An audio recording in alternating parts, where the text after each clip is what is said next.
স্বাগত সংবাদ সংযোগে আপনাদের সঙ্গে আছে আমি রাকিব হাসান। জানিয়ে দেব এই মুহূর্তের প্রধান খবরগুলো।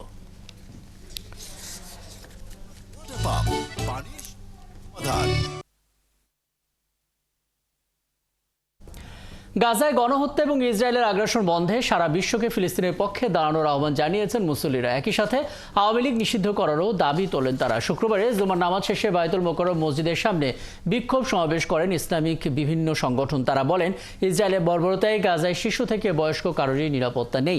এ সময় ভারতের সাম্প্রদায়িক দাঙ্গায় মুসলমানদের উপর নির্যাতনের প্রতিবাদ জানান তারা। ওই কর্মসূচিকে ঘিরে সেখানে নিরাপত্তা ব্যবস্থা জোরদার করে সেনাবাহিনী, পুলিশ এবং বিভিন্ন গোয়েন্দা সংস্থার সদস্যরা।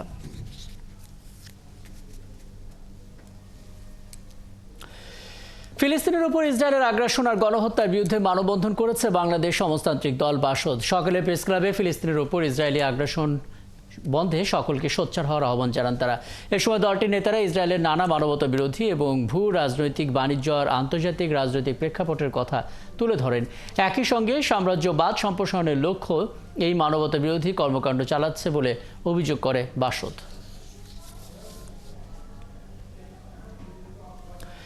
জনগণের কাছে ক্ষমা চেয়ে গণহত্যার সঙ্গে জড়িতদের বাদ দিয়ে নতুন নেতৃত্বে আওয়ামী লীগ রাজনীতি করতে চাইলে তাতে কোনো বাধা নেই বলে মন্তব্য করেছেন বিএনপি সিনিয়র যুগ্ম মহাসচিব রুহুল কবির রিজভী। দক্ষিণখানে অসহায় এবং দুস্থদের মাঝে ঈদ সামগ্রী বিতরণ অনুষ্ঠানে যোগ দিয়ে মন্তব্য করেন তিনি। বলেছেন, গণহত্যার সঙ্গে জড়িত এবং লুটতরাজদের বিচার নিশ্চিত করতে হবে সবার আগে। রিজভী বলেন, সুষ্ঠু নির্বাচনের মাধ্যমে গণতন্ত্র পুনঃপ্রতিষ্ঠিত করতে হবে এবং সংস্কার কমিশনের সুপারিশগুলো নির্বাচিত সরকার পূরণ করবে বলেও জানান তিনি।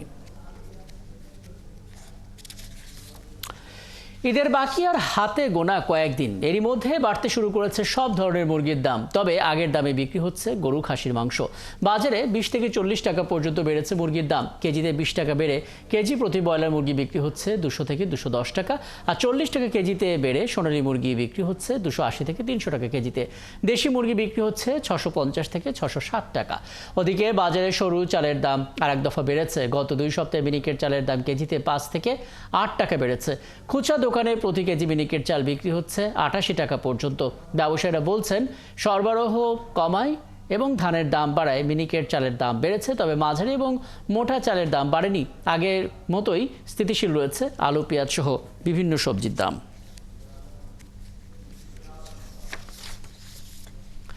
রাজধানী মিরপুরের শাহালি বাজারে দাম বেশি রাখায় 3টি মুরগির দোকানকে 60,000 টাকা জরিমানা করা হয়েছে। গরুর মাংসের সঙ্গে চর্বি আর হাড় দেওয়ার কারণে একটি দোকানকে জরিমানা করা হয়েছে 5,000 টাকা। শুক্রবার সকালে মিরপুর 1-এর শাহালি বাজারে অভিযানে যায় জাতীয় ভোক্তা অধিকার সংরক্ষণ অধিদপ্তর। সেখানে কয়েকটি মুরগির দোকানে সোনালী মুরগির প্রতি কেজি 50 থেকে 60 টাকা বেশি বিক্রি করার অভিযোগ পান। পরবর্তীতে কোনো ধরনের কাগজপত্র দেখাতে না পারায় 3টি প্রতিষ্ঠানকে 60,000 টাকা জরিমানা করেন। পরে বেশ কয়েকটি গরুর মাংসের দোকানেও চলায় অভিযান। সেখানেও বেশ কিছু অনিয়ম পাওয়ায় একটি গরুর মাংসের দোকানকে 5,000 টাকা জরিমানা করা হয়। পাশাপাশি বাকি দিকগুলোকে সতর্ক করে ছেড়ে দেওয়া হয়। রাজধানী উত্তরায় যৌথ বাহিনীর অভিযানে ধারালো অস্ত্র এবং মাদক সহ 15 জনকে গ্রেপ্তার করা হয়েছে। তারা সবাই পেশাদার ছিনতাইকারী এবং মাদক কারবারি বলে জানিয়েছে আইন শৃঙ্খলা বাহিনী। উত্তরা 9 নম্বর সেক্টরের নাভানা সিএনজি পাম্প এবং এর আশপাশের এলাকায় রাত 9টা থেকে 10টা পর্যন্ত অভিযান চালায় যৌথ বাহিনী। এ সময় 5টি ছুরি, গাঁজা, 25 পিস ইয়াবা এবং মাদক সেবনে ব্যবহৃত বিভিন্ন সরঞ্জাম জব্দ করা হয়। গ্রেফতার 15 জনকে উত্তরা পশ্চিম থানায় হস্তান্তর করা হয়েছে। উত্তরা পশ্চিম থানার ভারপ্রাপ্ত কর্মকর্তা হাফিজুর রহমান জানান, আসামিদের বিরুদ্ধে আইনানুগ ব্যবস্থা প্রক্রিয়াধীন রয়েছে।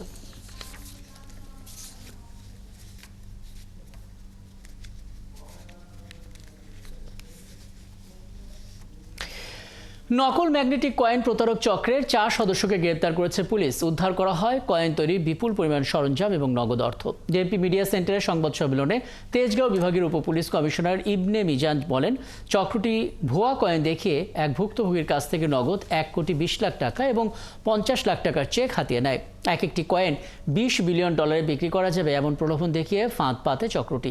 গ্রেপ্তার হওয়া এই 4 জনের নামে প্রতারণা সহ একাধিক মামলা রয়েছে। অভিযানে নগদ টাকা ছাড়াও 10টি মোবাইল, 4টি ম্যাগনেটিক কয়েন সহ 50 লক্ষ টাকার চেক জব্দ করেছে পুলিশ।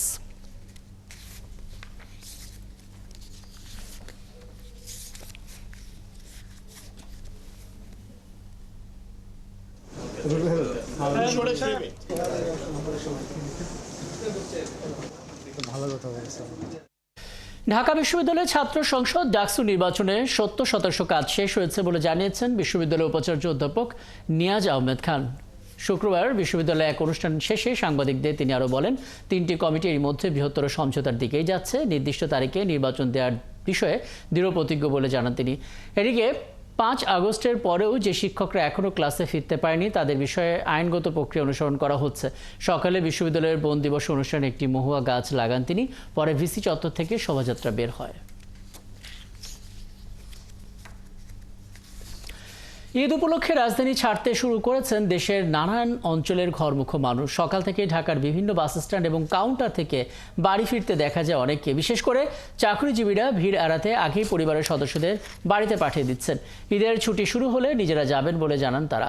বাস যাত্রায় কোনো বাড়তি ভাড়া আদায় না হলেও অগ্রিম টিকিটের ক্ষেত্রে কিছুটা বেশি টাকা গুনতে হচ্ছে বলে অভিযোগ করেন কেউ কেউ। বাস যাত্রা এখন পর্যন্ত যাত্রীর চাপ তেমন নেই বলে জানান কাউন্টার কর্তৃপক্ষ, তাই অতিরিক্ত ভাড়া আদায়ের কোনো সুযোগও নেই। যদিও 25 তারিখের পরে টিকিটে যাত্রীদের থেকে একটু বেশি ভাড়া নেওয়া হচ্ছে বলে জানান তিনি। এসি বাসে মূল ভাড়ার চেয়েও 300 থেকে 400 টাকা বেশি ভাড়া নেওয়া হচ্ছে, আর নন এসি বাসে যাত্রীদের থেকে আদায় করা হচ্ছে সব শেষ স্টেশনের ভাড়া। ধামরাইয়ের গাঙ্গুটিয়া ইউনিয়ন বিএনপির সহসভাপতি আবুল কাশেমকে হত্যার ঘটনায় প্রধান আসামি আব্দুল জলিল সহ 5 আসামিকে গ্রেপ্তার করেছে পুলিশ। শুক্রবার দুপুরে গ্রেপ্তারকৃতদের 7 দিনের রিমান্ড আবেদন করে আদালতে পাঠানো হয়। মাটির ব্যবসাকে কেন্দ্র করে বৃহস্পতিবার তাকে হত্যা করা হয়। পরে পুলিশ ঘটনাস্থল পরিদর্শন করে ঘটনায় জড়িত 9 জনের নাম জানতে পারে। পরবর্তীতে পুলিশ বাদী হয়ে একটি হত্যা মামলা দায়ের করে এবং 5 আসামিকে বিভিন্ন এলাকা থেকে গ্রেপ্তার করে। ওদিকে আবুল কাশেমের হত্যাকারীদের দৃষ্টান্তমূলক শাস্তির দাবিতে মানববন্ধন করেছে খালেদা জিয়া এবং তারেক রহমান মুক্তি পরিষদের নেতাকর্মীরা। আন্তর্জাতিক গাজায় গেল 24 ঘন্টায় ইসরায়েলি হামলায় নিহত হয়েছেন আরও 85 জন ফিলিস্তিনি। স্বাস্থ্য মন্ত্রণালয়ের হিসেব বলছে, নতুন করে ইসরায়েলি হামলা শুরুর পর থেকে গত 3 দিনে 200 শিশুসহ প্রায় 600 জন ফিলিস্তিনি নিহত হলেন। ইসরায়েলি সেনাবাহিনী জানিয়েছেন তারা দক্ষিণ গাজার রাফা স্থল অভিযান অব্যাহত রেখেছেন এবং তাদের সেনারা বেইত লাহিয়া শহর এবং কেন্দ্রীয় এলাকার উত্তর দিক থেকে অগ্রসর হচ্ছে। ইসরায়েলি বিমান হামলা এবং স্থল হামলা তীব্রতর হওয়ার সাথে সাথে মৃতের সংখ্যাও বৃদ্ধি পাচ্ছে। ইসরায়েলি বাহিনী খান ইউনিসের বেশ কয়েকটি বাড়ি লক্ষ্য করে হামলা চালিয়েছে। এছাড়া গাজার উত্তরাঞ্চলে বেইত লাহিয়া শহরের পশ্চিমে আর সুলতান এলাকায় একটি পরিবারের বাড়িতে হামলা চালানো হলে অন্তত 7 জন নিহত হন। ইসরায়েলের অভ্যন্তরীণ গোয়েন্দা সংস্থা শিন বেতের প্রধান রোনেন বারকে অপসারণের সিদ্ধান্ত নিয়েছে দেশটির পার্লামেন্ট। দেশটির প্রধানমন্ত্রী বেনিয়ামিন নেতানিয়াহু কার্যালয়ে জানিয়েছে এই পদক্ষেপ আগামী 10 এপ্রিল থেকে কার্যকর হবে। চলতি সপ্তাহে নেতানিয়াহু বলেছিলেন রোনেন বারের ওপর থেকে আস্থা হারিয়েছেন তিনি, এজন্য তার অপসারণের কথা বিবেচনা করা হচ্ছে। 2021 সাল থেকে শিন বেটের প্রধান হিসেবে দায়িত্ব পালন করছিলেন তিনি। ওদিকে বারের অপসারণ নিয়ে 3 দিন ধরে বিক্ষোভ করছেন ইসরায়েলরা। বৃহস্পতিবার রাতে নেতানিয়াহুর বাসভবনের সামনে থেকে বিক্ষোভকারীদের হঠাৎ জলকামান ব্যবহার করেছে পুলিশ। তেল আবিব এবং জেরুজালেমে বিক্ষোভকারীদের সঙ্গে ধস্তাধস্তি করে পুলিশ। এ সময় বহু মানুষকে আটক করা হয়। গোয়েন্দা প্রধানের অপসারণের নেপথ্যে একটি দুর্নীতি বিরোধী তদন্ত রয়েছে বলে ধারণা করা হচ্ছে। চলছে সংবাদ সংযোগ। সরাসরি সংবাদ অনুষ্ঠান দেখতে চোখ রাখুন 71 ফেসবুক পেজ এবং সাবস্ক্রাইব করুন 71 ইউটিউব চ্যানেল। থাকুন 71-এর সাথে।